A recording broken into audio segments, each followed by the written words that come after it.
A paz, crentes!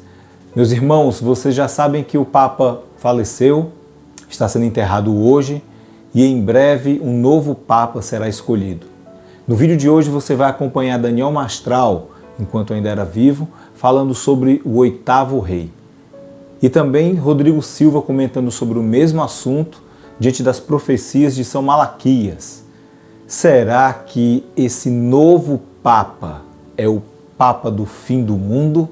Acompanhe comigo agora com Rodrigo Silva o que você pode extrair desse ensino e aplicar na sua vida, aliás, nas nossas vidas. Apocalipse 17 tem uma profecia que fala sobre um oitavo rei, né? Sobre o oitavo rei.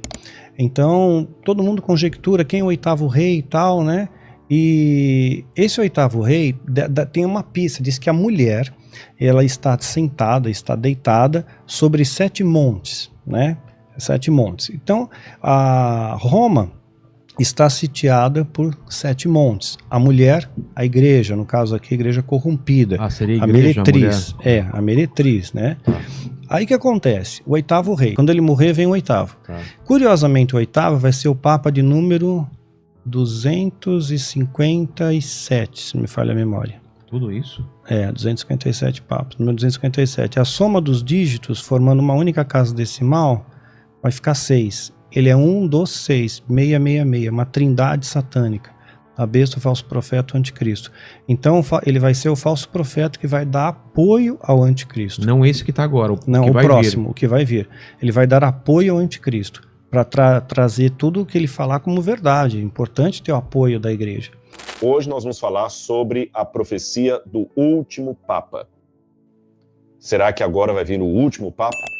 Porque tem muita gente falando isso aí. Ressuscitar uma profecia lá da Idade Média de um São Malaquias, que deu o número exato dos papas que viriam e a qualidade ou a característica de cada um deles. E esse São Malaquias, então, colocou que o último Papa seria o Papa Petrus, e ele viria agora, depois do Papa Francisco. Será que isso é verdade? Eu vou esclarecer isso para vocês nesse momento. Vou colocar para vocês alguma coisa aqui na tela para vocês verem. Como eu sei que é um assunto, assim, delicado e que mexe talvez com o brio de muitos católicos, eu vou dar a fonte de muito do que eu vou apresentar para vocês. Não de 100%, mas de uma boa parte. É do Dom Estevão Bittencourt. Esse senhor de idade que vocês estão vendo aí, Dom Estevão Bittencourt, foi um dos maiores intelectuais católicos. Ele faleceu, salvo engano, em 2008, se eu não estiver enganado. Depois alguém dá uma entrada no Google aí, confira para mim. Acho que foi em 2008 que Dom Estevão Bittencourt faleceu. Ele era um teólogo católico, tinha 2 doutorados. Dom Estevão Bittencourt, muito conservador, extremamente conservador. Não gostava muito dos protestantes, escrevia muito assim, sabe, assim, uma apologética antiprotestante, e ele tinha um doutorado pelo Pontifício Instituto Bíblico de Roma, um doutorado em Sagrada Escritura, e ele tinha um outro doutorado num outro instituto de Roma que não era o gregoriano, não era a Universidade Gregoriana, numa outra instituição de Roma também, que ele fez um segundo doutorado em teologia, então ele fez 2 doutorados. Desde pequeno, Dom Estevão Bittencourt foi muito culto, estudou na França, falava muito fluentemente o latim, o francês, o alemão, o português, claro.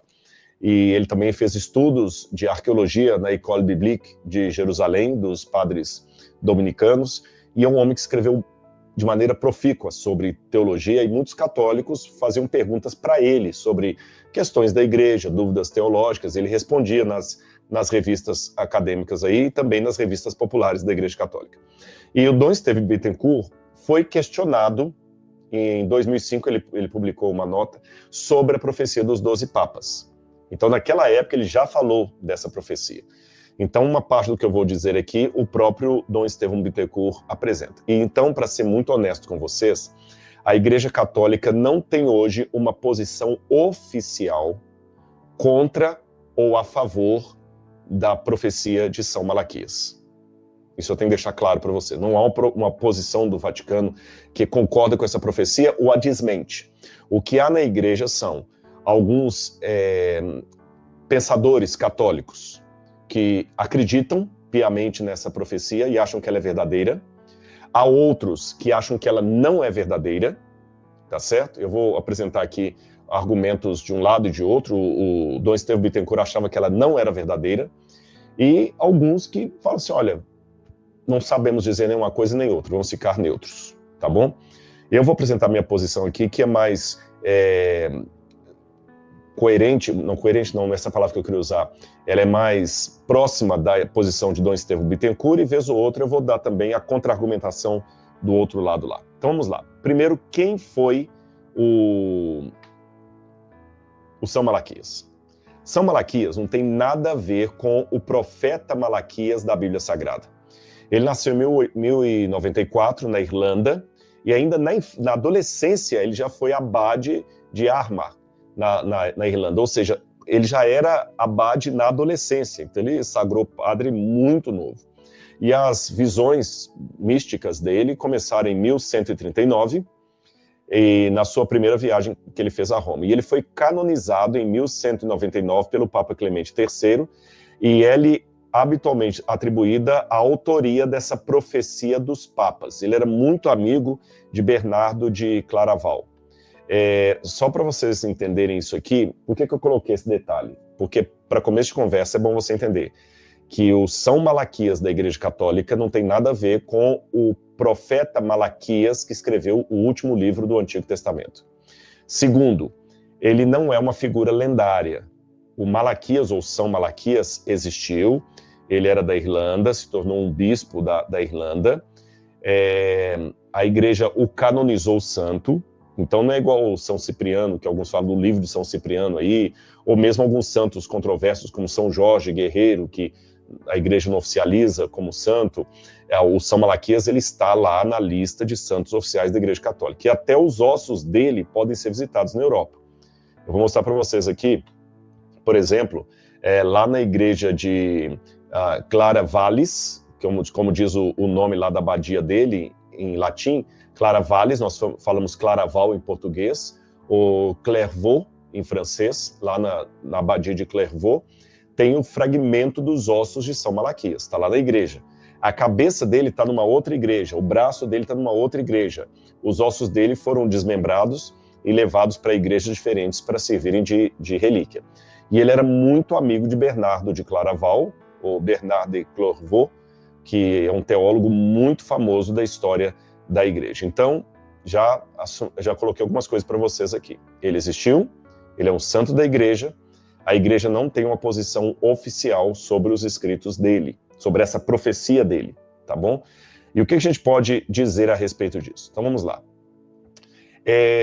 A primeira vez que as profecias de São Malaquias foram publicadas foi em 1595, por um monge beneditino chamado Arnaud Huyon, e ele atribuiu essas profecias a São Malaquias. Eu tenho aí o Lignum Vitae Ornamentum et Decus Ecclesiae, que numa tradução meio assim livre que eu fiz, Lignum Vitae seria o lenho da vida. Ornamentum et Decus seria o ornamento e a glória da igreja. Aí você tem o livro em latim, a página de rosto dele, e a publicação desse livro em 1595. Foi nesse livro que apareceu pela primeira vez a lista dos papas, desde os papas contemporâneos a São Malaquias até o dito ou pretenso último papa da história. Eu vou mostrar para você uma página desse livro das profecias de São Malaquias, aqui para você ver. Eu mostrei a folha de rosto, né? Aqui está a profecia. Na verdade, o livro, ele não é só sobre São Malaquias. Ali tem vários santos beneditinos que são citados, arrolados no livro, mas entre esses está o São Malaquias, e aí tem a profecia dele. Então você tem lá o título em latim, né? Profecia Sancti Malachiae Archiepiscopi de Summis Pontificibus. Profecia do Santo Arcebispo Malaquias a respeito dos sumos pontífices. E ele traz 112 frases, falando de papas, mas nesses 112 papas, tem também alguns antipapas, que eu vou explicar para vocês. E os 74 primeiros dísticos dessa obra estão com comentários do historiador espanhol Afonso Racón. Deixa eu explicar para vocês. Ali vai desde o Celestino II, que morreu em 1144, até Urbano VIII, e depois de Urbano VIII até o último Papa. Por que eu fiz essa divisão? Olha que interessante isso aqui. A lista apresenta, então, 112 papas, ok? Desde Celestino II até o último Papa da história. E fazendo essa conta, o 112º Papa será esse que vai substituir o Papa Francisco. Daí a euforia, ou nem sei que nome dá, de muitas pessoas falam assim, agora é o último Papa, agora o fim do mundo está chegando, que é o último Papa. Porque veja, desde São Malaquias, 112 papas passariam pela história. Sendo que o último deles, o Papa Petrus II, seria então aquele Papa que enfrentaria o tempo do Anticristo. Então, obviamente, na época do Anticristo, logo em seguida vem a segunda vinda de Jesus. Então aqui você tem, de um lado, está vendo o texto latino aí, ó, liber secundus. Aí aqui ele coloca, né, cardinalis, creatus, apio, quarto, aí tá falando tal, aí vem aqui, ó, ex iniquitate urbis. Aí tá aqui, Gregório XIV. Esse ex antiquitate urbis é o que estaria na lista do São Malaquias. O nome Gregório XIV foi colocado pelo Racón, pelo historiador. Aí depois você tem Crux Romulca, Clemente VIII. Então, cada um desses papas aparece na lista de... Vou botar outro aqui, que eu acho que está mais claro esse aqui, não, esse aqui mesmo. Tá vendo? A mesma lista que está aí, é que ela está em forma mais ampla. Então, de um lado, você tem a lista dos papas que haveriam de vir ao mundo, mas o nome deles não é dado explicitamente por São Malaquias. É dado um nome codificado, assim como no Apocalipse, que fala apenas a besta que surge do mar. Não fala a identidade da besta. Então, ou quem sabe, fala também de Cristo como sendo eu sou o alfa e o ômega, mas não fala, depois você deduz que está falando de Jesus, quando fala eu sou o alfa e o ômega, mas o Apocalipse traz os personagens, sejam eles cristãos ou não cristãos, de maneira codificada, assim que o Apocalipse apresenta, tanto em Daniel como no Apocalipse. Então a profecia de Malaquias segue uma visão apocalíptica. Ela coloca as personagens ali sempre de maneira codificada. Um dos problemas da lista que eu já vou apresentar para vocês, eu vou mencionar ela à frente, é que ela traz também os antipapas. O que são antipapas? Eram cardeais que queriam o poder papal a todo custo. E usavam até de manobra política, por exemplo. Houve uma época na história em que houveram, mais de uma época na história, eu vou citar essa aqui, que é a clássica, houve dois homens rivalizando pelo trono do Vaticano. Um ficava em Roma, o outro em Avignon. A igreja, depois de um tempo, o que ela faz? Quando ela olha agora a história do passado, a igreja ela dá o seu checkmate ali. O fulano era o papa oficial da igreja, legítimo e reconhecido. O Beltrano não era um verdadeiro papa, ele era um pseudo-papa. Ele não era um papa verdadeiro. Então esses cardeais que até tentaram, através de manobras políticas, sentar no trono do Vaticano, de ser papa, eles são chamados na história da Igreja Católica de antipapas. São pseudopapas, eles nunca foram oficializados como papas pela igreja. Você sabe, inclusive, isso aqui até é uma curiosidade, que tem uma igreja, agora eu quero lembrar o nome dela, se alguém procurar no YouTube vai encontrar aí.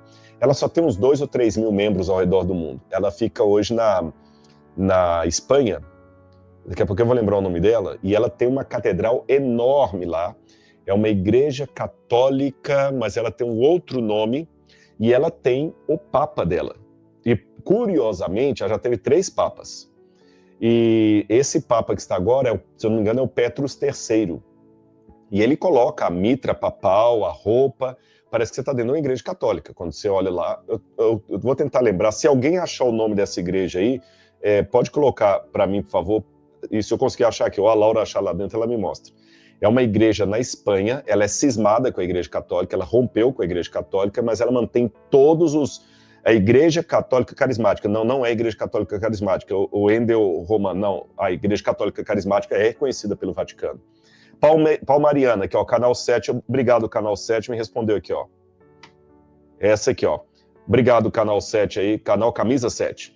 A Igreja Palmariana da Espanha. Eles devem ter uns 3 ou 4 mil membros no mundo, se chegar a isso. Mas o rito deles, a missa é em latim, eles são altamente conservadores. Se eu não me engano, tem membros da igreja aqui também no Brasil, e eles têm o Papa Petrus, e ele tem o Papa deles. Então, nesse caso, esse não é um Papa reconhecido pela Igreja Católica Apostólica Romana ou a Igreja Ocidental, a Igreja Latina, não é reconhecido. Então, no passado também houve papas assim, que não eram. Então, são antipapas. E aí, qual que é o problema da lista de São Malaquias? É que nesses 100 e tantos papas, 112, aparecem também os antipapas. E aí você tem um problema, porque eles não eram papas. Como é que eles estão contados ali? E o segundo problema é que, como o nome está criptografado, quem deduz o significado do nome é o historiador Racon. Mas alguns nomes batem. Esse é que é o problema. Eu vou mostrar para você que alguns nomes da lista cumpriram assim ao pé da letra, porque a lista, embora esteja codificada, alguns nomes você vê claramente, não estou falando do Papa fulano. Quem estuda a história da Igreja Católica, a história do papado, vê claramente, não aqui, mesmo falando de maneira codificada, ele está falando do Papa fulano de tal. E vamos responder a pergunta, será que agora o substituto do Papa Francisco será o último Papa da história? Essa é a nossa questão. São Malaquias viveu no século XII, mas a suposta lista de papas, desde a sua época até o final do mundo, só foi publicada no século XVI, séculos depois da morte dele. Então essa lista foi publicada no século XVI e atribui-se a esta lista a autoria de São Malaquias, mas nós não temos nenhum manuscrito, nenhum livro do século XII contemporâneo a São Malaquias que fala que ele realmente é o autor daquilo, só no século XVI. Uma lista que foi atribuída a ele. É igual a oração de São Francisco de Assis, não sei se vocês sabem disso, a oração de São Francisco de Assis não tem nenhuma fundamentação histórica falar que ela é de São Francisco de Assis. Ela foi encontrada por ocasião, não sei se da primeira ou segunda guerra mundial, nos escombros de uma casa, e ela foi encontrada já do jeito que as pessoas conhecem, escrito Oração de São Francisco. Então todo mundo fala Oração de São Francisco, mas os especialistas na biografia de São Francisco de Assis não tem nada ali que fale dessa oração como sendo de autoria dele, mas ela é linda de qualquer maneira. Vamos continuar então. Olha como é que a profecia, de fato, ela parece falar realmente dos papas que vieram aqui. Aqui é em latim, aqui alguma tradução. O terceiro papa, naquela sequência que estava seguindo ali, era chamado de ex magnitude montis, da grandeza do monte. E, curiosamente, o terceiro papa, depois da época de Malaquias, foi o Papa Eugênio III, que era de origem etrusca, e ele nasceu de uma cidade chamada Monte Grande. E magnitude montis significa monte grande em latim. Então fala que esse terceiro papa seria conhecido como ex magnitude montis. E, curiosamente, Eugênio III veio da cidade etrusca de Monte Grande. Poxa, muita coincidência. Aí, depois de Eugênio III, o quarto papa que vem na sequência ali é chamado de Abbas Suburanus, que significa abade suburano. Aí, o papa que assume depois de Eugênio III chama-se Anastácio IV. E, coincidentemente, ele vinha da família Subura, que Subura em latim é Suburanus. Vou até parar um pouquinho aqui. Vocês estão percebendo que realmente é assustadora a profecia? Porque, veja bem, eu só vi uma precisão dessa na Bíblia. Que a Bíblia fala lá, no livro de Isaías, dá o nome do rei Ciro, que haveria de libertar o povo de Israel, E Isaías escreveu aquilo ali 200, quase 300 anos antes do rei Ciro aparecer. 200 e tantos anos antes. Quase 300 anos antes de Ciro nascer, Isaías já tem uma profecia que dá o nome dele, o rei Ciro.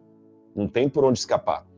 E é pelo menos esses dois nomes criptografados de papas, não precisa de muito esforço intelectual para perceber que ali acertou a profecia. Realmente, o papa que vem, o terceiro papa depois de Malaquias, é o Eugênio III, e ele vem da cidade de Monte Grande, e a profecia diz que ele seria ex magnitude Montes, que ele viria da cidade de Monte Santo, que ex em latim significa saído de, a preposição para fora de, como em grego também, em latim e grego. Ex magnitude Montes, da grande montanha.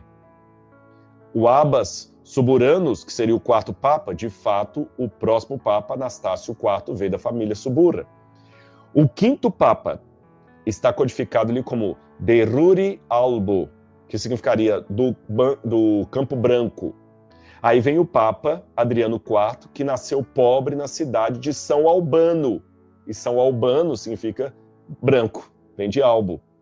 Aí o sexto papa, na profecia, é chamado ex tetro carcere, que seria do cárcere ou da prisão escura.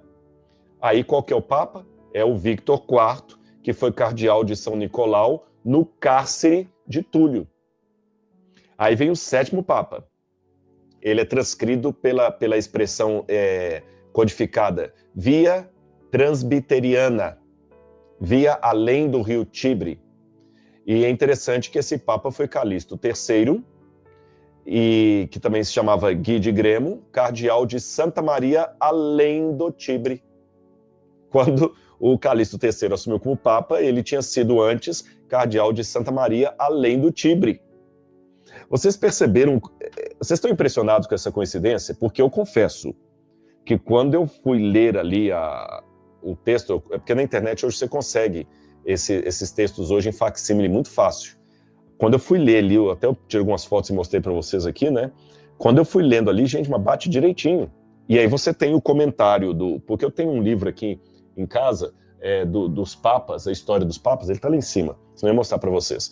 E aí eu fui comparando o que o historiador Racon tinha feito com o livro que eu tinha da história dos papas e batia direitinho, e a profecia estava ali. Eu realmente, num primeiro momento, eu fiquei impressionado. Eu quero saber a opinião de vocês. Vocês também ficaram impressionados com essas coincidências? Não é muita coincidência? Veja bem, o camarada foi acertando um papa atrás do outro. Mas tem uma divisão dentro da Igreja Católica, realmente, quanto ao Concílio Vaticano II. Alguns são favoráveis a ele, outros acham que o Concílio Vaticano II foi o que realmente acabou com a Igreja. Então você tem essa divisão mesmo entre os mais conservadores e os mais progressistas dentro do catolicismo. Mas vamos continuar aqui. Se vocês ficaram impressionados até agora, vão ficar mais impressionados ainda com a sequência da lista. Aqui vem a próxima. Olha outros exemplos notáveis. Na sequência ali, pena que esse eu acabei de esquecendo de colocar a ordem e só coloquei o ano, mas tudo bem. Quando vai chegando a ordem, fala de um papa chamado Continator Gallus, que significaria o pregador francês. E é interessante que o papa que corresponde a essa ordem ali da lista é o Inocêncio V, que está aí com a data de 1276, e ele era francês e membro dos dominicanos, que era a ordem dos pregadores. E a profecia diz que seria o papa conhecido como Continator Gallus, o pregador francês. E Inocêncio V era francês e da ordem dos dominicanos pregadores. Aí depois tem na sequência lá, tem Avis Ostensis, ave de hóstia, e convém adequadamente a Gregório IX, que foi o cardeal bispo de Hóstia, e tinha uma águia em seu brasão. Depois tem outro que chama De Parvo Homini, o homem pequenininho, micro, né? E corresponde a Pio III. E o Pio III, de 1503, ele se chamava Francisco Piccolomini, o pequeno homem. Depois você tem um outro papa que ele é colocado de maneira criptografada pelo nome Jerusalém Compagnie, ou seja, Jerusalém da Campanha, e designa bem Urbano IV, que nasceu em Troyes, Campanha, e era patriarca de Jerusalém.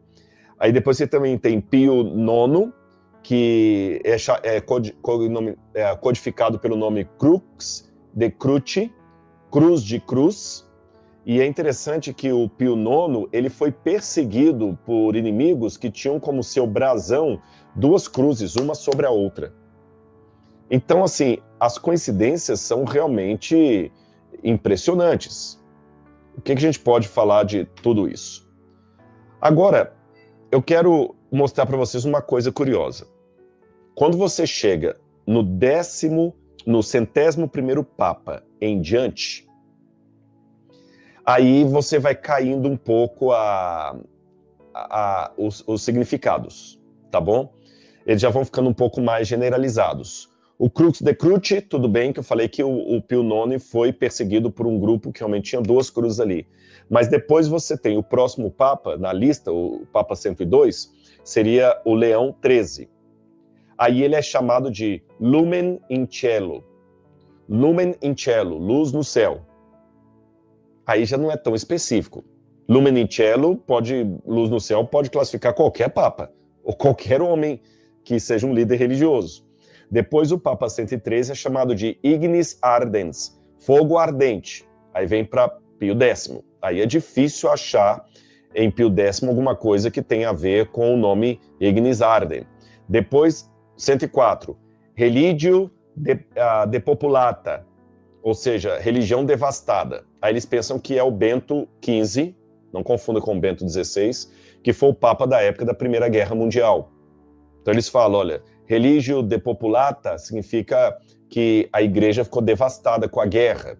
Mas na Primeira Guerra Mundial não houve uma perda, um prejuízo tão grande para a igreja. Nem na Segunda, né? Houve em vários países, mas não em Roma, não no Vaticano.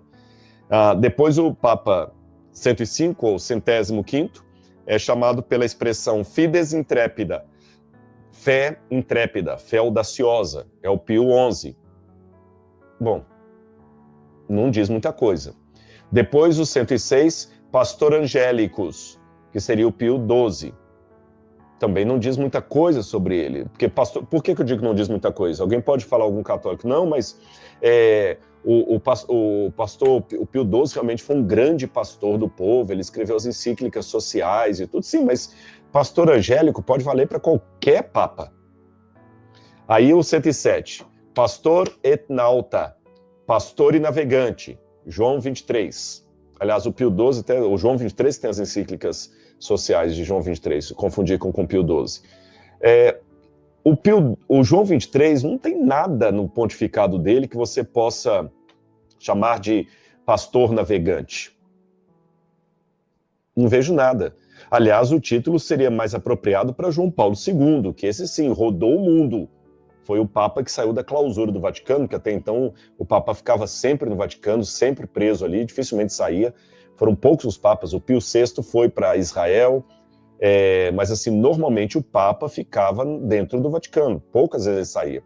O que caberia com esse título seria João Paulo II, mas na lista não é ele. Então aqui começa um elemento de suspeita, porque você tem, já passei isso aqui, começa um elemento de suspeita, porque você tem os nomes ficando aqui muito genéricos.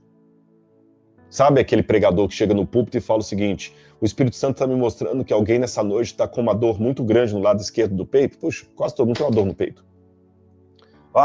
O Senhor está me mostrando, meu irmão, que você que está me assistindo nesse momento, você que está com problema financeiro, a pessoa, não, você é comigo. Quantas pessoas têm problema financeiro no Brasil de hoje? Ainda mais com a inflação, com todo o problema econômico que estamos. Então a profecia bíblica, ela não pode ser bíblica ou a profecia verdadeira, porque há profecias verdadeiras que não são bíblicas, né?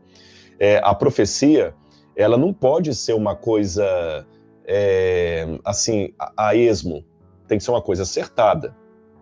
Eu vou explicar a frase que eu sei que muita gente talvez não vai entender. Como, Rodrigo, há profecias verdadeiras que não são bíblicas?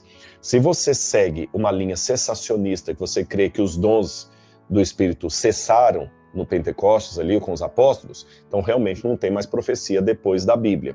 Mas se você acredita nos dons do Espírito, Deus pode usar alguém como profeta hoje. Então a Bíblia fala para a gente discernir os profetas, se procedem de Deus ou não.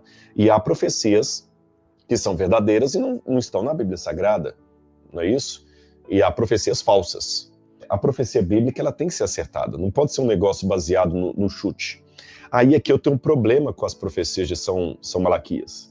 É que até a data que eu coloquei, até o Papa 102, 103 ali, ela acertou milimetricamente. Você viram os nomes que eu coloquei, né? Colocava um nome em latim e quando você ia olhar lá, batia direitinho com o Papa.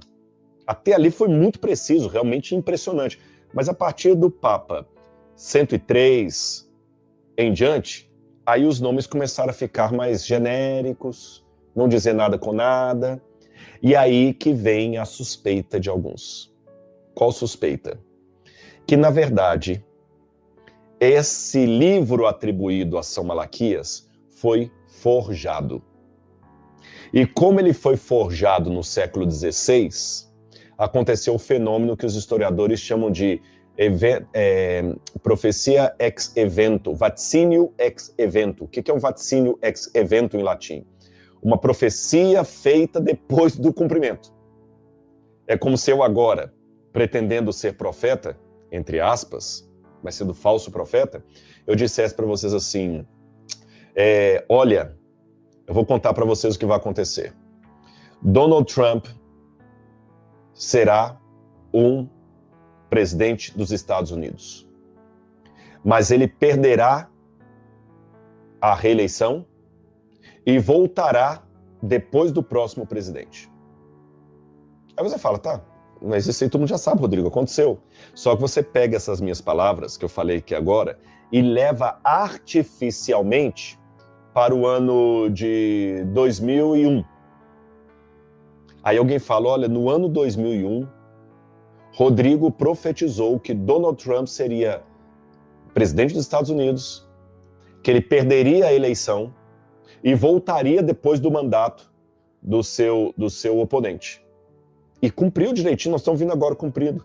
Só que essa profecia, ela é falsa. Por quê? Porque é um vaticínio ex evento. Foi uma coisa que eu, entre aspas, profetizei depois que cumpriu. Aí fica fácil. Qualquer um cumpre. Você está entendendo? Agora que a pandemia passou, eu posso falar, nossa, vai vir uma pandemia desde a China. Óbvio, agora já cumpriu. Então, o que muitos pensam? Que o Haakon, juntamente com o Wilhelm, eles pegaram os papas que viveram desde Malaquias até o tempo deles, e eles forjaram a lista, e como eles estavam falando de papas que já haviam passado, então ficou fácil, porque ele dá um nome codificado de acordo com o papa que realmente aconteceu. Mas como a partir do Papa 102 ou 103 em diante seriam papas futuros, aí eles não tinham como acertar com tanta precisão, então o que eles fizeram? Começaram a colocar nomes genéricos, até chegar ao último Papa, tá bom? Que eu vou mostrar para vocês na lista aqui, que seria o que eles sugerem ser o Papa, deixa eu ver se eu vou achar aqui, Petrus Romanus. Então aqui, olha, aí eles vão dando nomes cada vez mais, assim, generalizados. O Papa 108 seria Fius Florum, a flor das flores. Seria o Papa Paulo VI. Depois, de mediatite lune, a lua crescente, ou meia-lua, seria o Papa João Paulo I. Mas o que tem lua crescente a ver com João Paulo I? Nada. Depois, o Papa 110 seria o Papa de laboris solis, ou seja, do sofrimento ou do trabalho do sol. Seria de laboris solis. Labores pode ser trabalho, pode ser sofrimento ou pode ser trabalho de parto, tá bom? Aí seria o João Paulo II.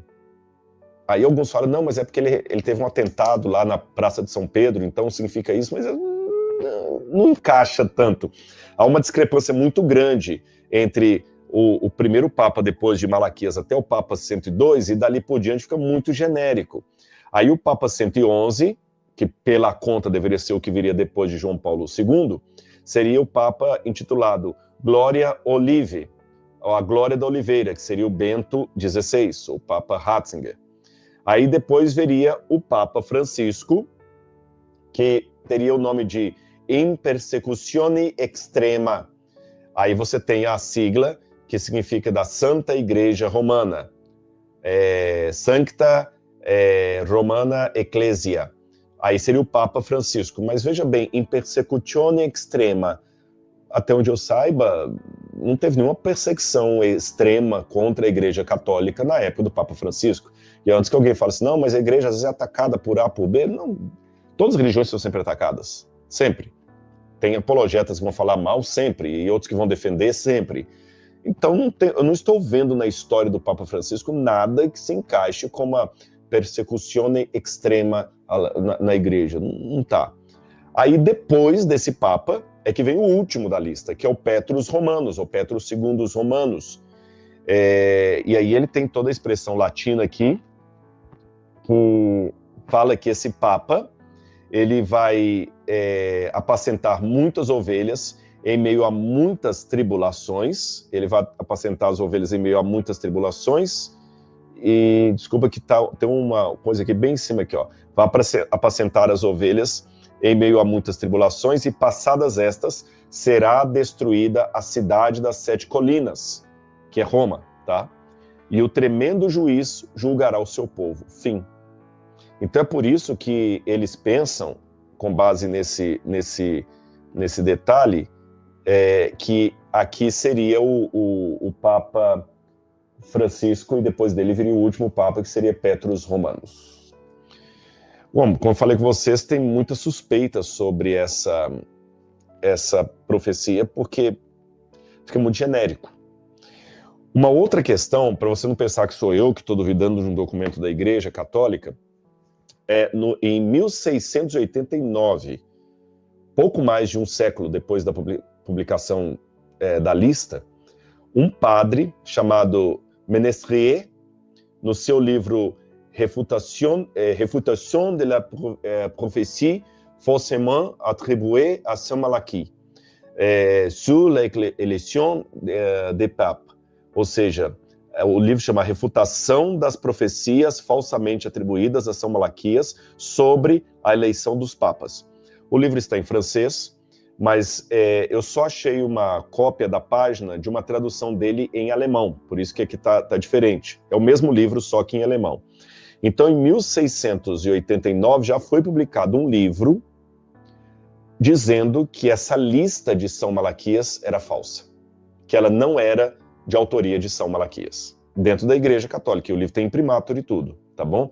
Eu vou resumir para vocês os argumentos. Eu consegui uma cópia na internet desse livro do Père Ménestrier, e ela diz algumas coisas aqui, ó. Por exemplo, primeira suspeita: durante mais de 450 anos, ou seja, desde São Malaquias, que é 1148, até o opúsculo Lino Vitae, que eu falei com vocês, né, de 1595, jamais autor algum fez alusão aos oráculos de São Malaquias.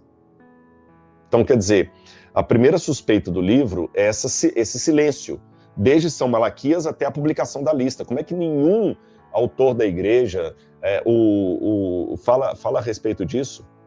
O Dom Estevão Bittencourt também levanta a mesma suspeita. Aliás, eu achei esse livro aí de Père Ménestrier graças ao artigo do padre Bittencourt, tá certo? Do Dom Estevão Bittencourt. Quando ele fez menção do livro, eu fui lá, aí dei uma olhada. E realmente você tem um silêncio, mas para dar também parte para os que acreditam que é verdadeiro, eu tenho que mostrar para vocês aqui. Eu tenho uma cópia do De Vaticana Summis Pontificibus, datada de 1400. Esse aqui é uma facsímile. Este livro de 1400, ele traz a vida dos papas. Esse aqui é um facsímile, e aqui eu tenho uma versão original dele. Está ainda manuscrito, tá vendo? A vida dos papas. E tem algumas frases que parecem também uma forma criptografada de falar dos papas. Então, os que defendem a legitimidade da profecia de São Malaquias, vai apresentar esse livro como argumento. Não, quem diz que é um silêncio tremendo? Você tem livros que falam dos papas de maneira codificada. Esse é um deles, e não é o único. Há um outro também aí, eu me esqueci o nome em latim agora também, que ajunta várias listas, e alguns pensam que essas listas que eles ajuntaram podem ser compilações da antiga profecia de Malaquias. Pode ser. O ponto fraco com essa argumentação é que esses livros não atribuem São Malaquias a autoria de nenhuma vírgula disso aí. E há diferenças muito grandes entre a lista dos papas dita de São Malaquias e esses livros que são apresentados. Mas eu os coloquei aqui apenas para que você tenha. Uma outra suspeita levantada lá por Père Ménestré é a respeito do silêncio e da verificação de falhas históricas. Porque lembra que eu falei dos antipapas para vocês? Pois é, ali apresenta naquela lista nomes como Victor IV, Nicolau V, Clemente VII. Esses eram todos antipapas. Se eles eram antipapas da igreja, então eles não poderiam ser incluídos na lista. Então, se a lista é a lista dos papas que haveriam de vir desde aquela época até o fim do mundo, então os antipapas não deveriam estar ali. Esse é um outro problema da lista também, tá certo? E uma outra coisa que o livro apresenta também, deixe-me ver aqui, é que os dísticos, que eu já expliquei para vocês o que são, e os respectivos papas baseiam-se em notas por vezes acidentais nas figuras dos respectivos pontífices, o que lhe dá um cunho de arbitrariedade. Isso aqui até é do Dom Estevão Bittencourt que fala isso aqui. Então, por exemplo, Nicolau IV, o legítimo Papa de 1447 e 1455, traz a divisa de Modiciate Luni, que seria a lua crescente, ou lua pequena, por ter nascido na família modesta, num lugar chamado Lunigênia. Pio II é assinalado como de capra et albergo, a cabra e do albergue, por haver sido secretário dos cardeais Capranica e Albergarte. Então o Dom Estevão Bittencourt acha que é um pouco forçado isso aí, porque esse tipo de coincidência você pode fazer com qualquer coisa. Você está entendendo? Você pode fazer com qualquer coisa. Então, temos que ter uma suspeita. E, por fim, para aqueles que estão me assistindo que são católicos, embora, como eu falei no início dessa live, não existe uma condenação explícita do Vaticano a essa lista, também não há um endosso, mas há no Concílio de Latrão, o Concílio Laterano, como dizem em latim, o Concílio de Latrão, de 1517, existe uma nota, depois você pode procurar na internet, o Quinto Concílio de Latrão, que ele foi de 1516 a 1517. E nesse Concílio de Latrão está estabelecido o seguinte, que a Igreja Católica, ela não nega a possibilidade de haver profecias verdadeiras no período pós-apostólico. Então ela não nega nem inibe a possibilidade de profecias verdadeiras atualmente. O que há é a asseveração para que você verifique se é uma profecia verdadeira ou falsa. E lá numa determinada nota, diz que a igreja não subscreve nenhuma profecia que aponte uma data para a chegada do anticristo. Por que razão? A razão nesse ponto eu concordo, é bíblica. Ninguém sabe o dia da volta de Jesus.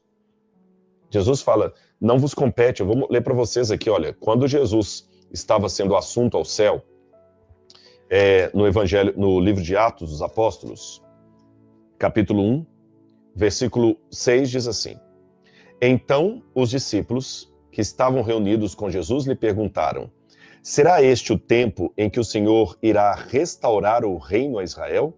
Jesus respondeu, não cabe a vocês conhecer tempos ou épocas que o Pai fixou por sua própria autoridade. Então não compete a nós saber quando Jesus vai voltar. Também em Mateus capítulo 24, verso 42, Jesus também falou assim, portanto vigiem, porque vocês não sabem em que dia virá o Senhor de vocês. Porém, considerem isso, se o pai de família soubesse a que horas viria o ladrão, vigiaria e não deixaria que a sua casa fosse arrombada. Por isso estejam vocês também preparados, porque o Filho do Homem virá na hora em que vocês menos esperam. Meus irmãos, deixe-me falar com vocês, isso aqui é muito sério. A Igreja Adventista do Sétimo Dia, que eu pertenço, ela começou por um erro de interpretação de vários religiosos dos Estados Unidos. Ali havia batistas, presbiterianos, católicos, Conexão Cristã, várias igrejas, não existia Igreja Adventista ainda, que se juntaram a um pregador batista chamado William Miller. A gente fala em português Guilherme Miller. E ele, lendo Daniel capítulo 8, verso 14, interpretou que Jesus voltaria, em primeiro lugar, em 1843, depois mudaram a data para 22 de outubro de 1844. E Jesus não voltou. É chamado desapontamento de 1844. O apelido adventista até surgiu nessa época, porque eles estavam esperando a volta de Jesus. Então, o advento, volta diz advento, a vinda de Cristo. Então, adventistas que esperam o advento de Cristo. E depois do fiasco, do desapontamento, muita gente voltou para suas igrejas, outros acabaram não indo para igreja nenhuma, e um grupo de irmãos resolveu estudar para ver onde é que eles erraram. E esse grupo se tornou depois a Igreja Adventista do Sétimo Dia, que só foi ser organizada em 1863. Então, não fale que os adventistas marcaram data para a volta de Jesus, que nem existia Igreja Adventista. Existiram pessoas que de todas as igrejas, tá bom? De várias religiões ali, que marcaram, tinha mais de 1 milhão de pessoas seguindo o Guilherme Miller, de várias diferentes igrejas, metodistas, todas, católicos inclusive, e os adventistas do Sétimo Dia, que surgiram depois desse desapontamento, eles aprenderam a lição. Se tem uma norma que a Igreja Adventista segue à risca nós não podemos marcar data para a volta de Jesus. Não podemos. Por quê? Porque a Bíblia me desautoriza falando isso. Jesus falou, porque a respeito daquele dia, nem o Filho sabe, nem os anjos, senão somente o Pai. Então, não podemos saber quando Jesus vai voltar. E aqui eu não vou hoje explicar a profecia dos 7 reis de Apocalipse. Depois, se vocês quiserem, eu posso, numa outra oportunidade, falar sobre Apocalipse, capítulo 17, porque ali fala de 7 reis, e muitas pessoas também já tentaram fazer uma contagem que os 7 reis iam dar. Uma época fizeram uma contagem, falaram que os 7 reis ia dar em João Paulo II, depois falaram que ia ser no Papa Ratzinger, depois foi para o Papa Francisco, agora já é para o próximo. Quer dizer, o pessoal fica inventando muita coisa e cada vez que tem e não acontece nada, causa um desapontamento. Inclusive, eu lembro, quando eu estava estudando teologia, teve um ex-pastor adventista, ele foi excluído do ministério, é claro, que ele começou a marcar datas para a volta de Jesus e ele levou muita gente consigo. Eu lembro que foi uma coisa terrível, a gente tinha que ir na igreja porque muitos irmãos estavam querendo largar tudo porque o pastor fez uns cálculos lá. Resultado, foi um fiasco. Muita gente acabou saindo da igreja, a data passou, não aconteceu nada, esse mesmo pastor se tornou um ex-crente, e assim como ele, houve outros. Então, meus irmãos, nós não podemos marcar datas para a volta de Jesus. E se você olhar Mateus capítulo 24, 25, 26, que fala da volta de Jesus, você vai perceber que as parábolas que Jesus conta são sempre parábolas voltadas à realidade da igreja e não do mundo. Se você tiver uma Bíblia, abra comigo aí. Mateus capítulo 24, quando Jesus fala da volta dele, aí ele fala da figueira, e a figueira representa o povo de Deus. Depois ele fala a parábola do servo bom e do servo mau. Onde é que está o servo bom e mau? Dentro do povo de Deus. Ele não está falando do mundo, da situação extramuros. Ele está falando de dentro da igreja. Dentro da igreja tem o servo bom e tem o servo mau. Tem o joio e o trigo. Então é a realidade da igreja. Aí você vai para o capítulo 25, parábola das 10 virgens, de novo, realidade da igreja. Você vai para a parábola seguinte, parábola dos talentos. Os jovens que recebem os talentos estão dentro da igreja. Depois, o grande julgamento. Você nota que as parábolas se preocupam com o que acontece dentro da igreja. E aí que eu vejo que parece que muita gente não entende isso. Ele fica preocupado com o que está acontecendo lá fora. Deixa eu colocar uma coisa clara para você. O livro Grande Conflito tem uma passagem na página 75, é da Ellen White esse livro, inclusive, viu? Que eu gosto dessa passagem dela. Ela fala o seguinte, citando o apóstolo Paulo em Timóteo, Paulo escreveu assim, e ela cita, todos os que querem seguir piamente a Jesus padecerão perseguições. Então, por que a perseguição parece em grande parte adormentada? Ela diz, é porque a igreja se conformou com a norma do mundo e não suscita oposição. Haja um reavivamento e as fogueiras da perseguição se reacenderão como nos dias apostólicos. O anticristo vai perseguir o povo de Deus. Mas o anticristo só vai surgir para perseguir o povo de Deus quando o povo de Deus receber de tal monta o Espírito Santo, a chuva serôdia prometida lá, e pregar com tanto vigor que vai começar a incomodar o inimigo.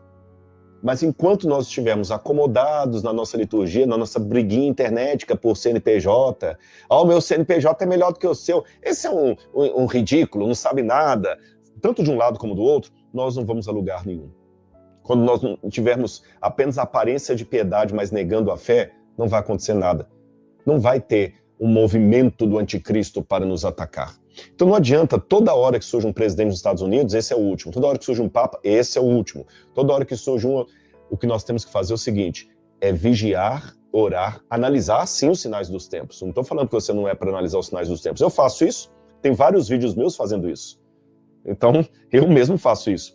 Mas com parcimônia, sem sensacionalismo e com um desejo enorme pela volta de Jesus, porque eu acho interessante que nós não devemos apenas crer que Jesus vai voltar, nós devemos amar a volta de Jesus, porque Pedro fala muito bem sobre aqueles que amam a segunda vinda de Cristo. E é isso que nós precisamos fazer. Então, meus queridos, não fica preocupado com quem vai assumir o Vaticano, quem vai assumir a Casa Branca. Fique preocupado com o que está acontecendo no seu lar, na sua igreja. Porque enquanto o Espírito Santo não cair de maneira profunda na igreja, ela não vai despertar o ódio da maneira como ele virá do anticristo. Eu sei, tem muitos cristãos morrendo ao redor do mundo. A igreja está incomodando o diabo em muitas partes do mundo. Eu sei disso. Mas eu estou falando daquela maneira triunfal, a igreja realmente com o batismo do Espírito Santo, onde a nossa vontade é fazer a vontade de Deus, onde a nossa comida e bebida é pregar a palavra de Deus. Quando isso acontecer de maneira tremenda, o diabo vai ficar tão irado que ele vai botar os anjos dele todos aqui, e os demônios também, para atacar a igreja. Aqueles que acreditam no arrebatamento acham que a igreja vai ser tirada antes do tempo. Aqueles que são pós-lapsarianos, eu sou pós-lapsarianos, não, perdão, pós-tribulacionistas, eu sou pós-tribulacionistas, acredita que a igreja ficará aqui na terra e será perseguida. Eu posso depois explicar para vocês a diferença de pensamentos entre quem acredita no arrebatamento e quem acredita que a igreja vai passar pela grande tribulação.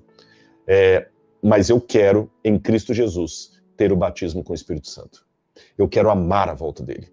Então eu estou com o olho sim nos acontecimentos do mundo. Mas eu não posso fazer exegese de jornal. Ficar com um olho no Apocalipse e o outro na Folha de São Paulo. Aconteceu. Porque não é assim que nós vamos nos preparar e levar outras pessoas a se prepararem para a volta de Jesus. As parábolas de Mateus capítulo 24, 25, 26 são parábolas atreladas à volta de Jesus, mas que são concernentes ao que acontece dentro da igreja. Intra-corporis, não extramuros. O que vai acontecer fora da igreja no mundo político será um reflexo do que primeiro acontecerá na igreja.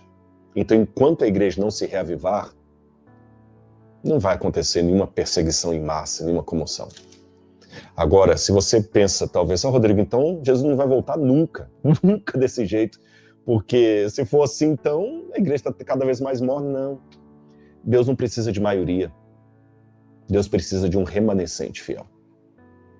E quando chegar o limite da paciência de Deus, esse remanescente fiel vai receber o Espírito Santo. E eu não sei quanto a você, mas pela graça de Jesus eu quero estar entre eles. Aí sim, quando essa perseguição chegar a se abater sobre a igreja, aí o ciclo harmonioso vai acontecer. Sabe por quê? A igreja vai receber o Espírito Santo, vai pregar como desde a época do Pentecostes jamais pregou. Pessoas vão receber o reavivamento, as pessoas vão começar a entregar-se a Jesus, os testemunhos vão ser dados, milagres vão ser feitos de uma maneira poderosa, não de uma maneira apenas de marketing. E aí, isso vai abalar tanto o inferno que o diabo vai vir em peso contra a igreja. Aí vem a perseguição. E com essa perseguição a igreja vai implorar, Jesus volte para nos buscar. E ele vai atender ao clamor do seu povo e voltará no céu com poder e grande glória para buscar a sua igreja. E eu quero estar lá naquele dia e eu quero que você esteja comigo, meu irmão. Eu não aprecio muito a filosofia de Paulo Freire, nem a pedagogia de Paulo Freire. Mas eu sei separar nos autores que eu leio aquilo que eu concordo, aquilo que eu discordo. E tem uma coisa que eu gostei do Paulo Freire, é quando ele fala da esperança que pode vir de dois verbos diferentes. A esperança que vem do verbo esperar e a esperança que vem do verbo esperançar. A esperança que vem do verbo esperar é aquela esperança normal que você fica assim, nossa, será que o ônibus vai demorar muito? Você está com a esperança que ele não demore. Mas você está só esperando o ônibus ali. Você está esperando a fila do banco até ser atendido, torcendo para que seja rápido. Você está esperando o resultado de um exame, que você está torcendo para que seja negativo. Isso é uma esperança do verbo esperar. Você está esperando o ônibus, esperando o Uber, esperando o metrô. Agora existe uma outra esperança, diz Paulo Freire, que é a esperança do verbo esperançar. Sabe qual a diferença? A esperança do verbo esperançar é aquela esperança de um namorado ou de um noivo que está talvez há 2 anos sem ver a noiva, que foi fazer um intercâmbio no exterior, e ele está lá no aeroporto esperando com um buquê de flores, e toda hora olhando que a porta abre se ela está saindo ou não, e os outros começam a ver, começam a achar interessante, alguns até filmam, e alguns até ficam enrolando ali para ver o momento em que a noiva sairá para dar um abraço nele. E alguns até perguntam, quem você está esperando com tanta ansiedade? É minha noiva, onde é que ela está? Ela está estudando fora, quem que ela é? Como é que ela é? Nossa, eu posso filmar? Alguns até filmam e colocam no Instagram. A esperança do verbo esperançar, ela é contagiante, ela leva outros a quererem saber a sua história, leva outros a quererem esperar juntos, leva outros até a não sair do aeroporto para ver o momento do encontro. Aí eu pergunto a você, como você está esperando Jesus voltar? Você está esperando do verbo esperar ou do verbo esperançar? Você está igual um curioso na Bíblia, tentando procurar cada verso o que está acontecendo apenas por especulação profética? Ou você está ansiando pela volta do seu Senhor? Eu quero que Jesus volte o mais rápido possível. Sim, eu estou de olho nos acontecimentos mundiais, mas não é neles que eu me apego. Porque várias vezes na história, pareceu que era agora o fim, mas não foi. Pode ser que o Papa Francisco faleça e quem vai substituí-lo seja o último Papa. Pode ser.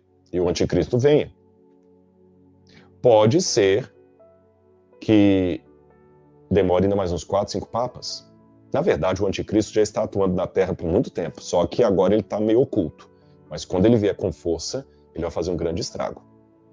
Seja como for, se acontecer no nosso tempo, pode ser que seja no nosso tempo, não estou afirmando também que não é, que estejamos preparados. Amém? Esperançar a volta de Jesus. É o que eu desejo para a minha vida e para a sua. Obrigado por ter chegado até aqui e com certeza o que foi dito é para a minha vida e para a sua, porque a perseverança em Jesus Cristo nos garante a salvação. Porque assim está escrito em Mateus 24:13, mas aquele que perseverar até o fim será salvo. Então Jesus, ele não apenas entrega a salvação a você por apenas confessar o seu nome. Ele necessita que você continue firme, perseverante no Evangelho, nas Escrituras, para ter a salvação eterna. Em Apocalipse 2:10 ele também diz, ser fiel até a morte e dar-te-ei a coroa da vida. Então, irmãos, independente do que venha, e como venha, e quando venha, irmãos, fiquemos firmes no Evangelho. Além de confessar o nome do nosso Senhor Jesus Cristo, devemos também perseverar no exemplo, nas boas obras, para que a nossa fé seja demonstrada através daquilo que estamos vivendo, para que as pessoas possam enxergar em nós o proceder de Jesus. E só assim, perseverando, nunca abandonando o caminho, Jesus nos entregará a salvação eterna, a coroa da vida. Eu quero agradecer a você que ficou até aqui. Por favor, se inscreva, compartilhe é importante para o canal e também para a propagação do Evangelho. Eu lhe agradeço e até a próxima. Jesus é com você.